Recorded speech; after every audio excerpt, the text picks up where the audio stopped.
আমাকে তুমি এখানে যদি কিছু হয় তুমি আমাকে করে দাও, পরে দরকার তুমি আরেকটা টেন্ডার দরকার আমি তোমাকে কিন্তু এটা আমার গুছাই দাও।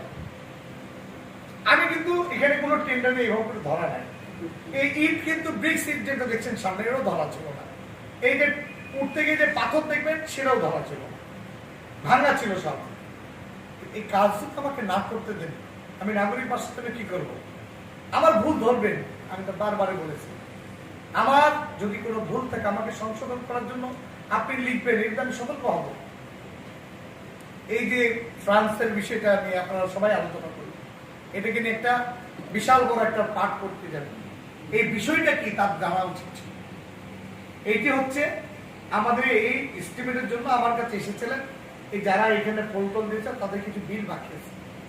আমাদের এই যে সাবেক আমাদের বাংলাদেশের ক্যাপ্টেন আকরাম খান, তিনি এইটা দিয়েছেন, তিনারও টাকা বাকি আছে। এই প্রজেক্টের টাকাই তারা নাকি নাই। আমি ওনাকে জিজ্ঞেস করলাম যে ভাই, তখন তো ৩,০০০ কোটি টাকা গভর্নমেন্ট দিয়েছে, আমাদের গভর্নমেন্ট সবে মাত্র আমরা বসতাম, তারপরে সমস্ত ক্রাইসিস মোকাবেলা করে গভর্নমেন্টকে এখন পরিচালিত করতে হচ্ছে।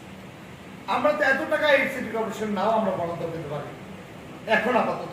তাহলে আমরা এখানে তো মেনটেন্স করতে হবে আমাদের এই সমমান, এই সম পরিমাণে কিংবা এইরকম স্টাইলে, যেটা আমাদের রাজশাহী মহানগরবাসীর জন্য আমার তো কিছু সাজাতে হবে, আমার তো কিছু কাজ করতে হবে।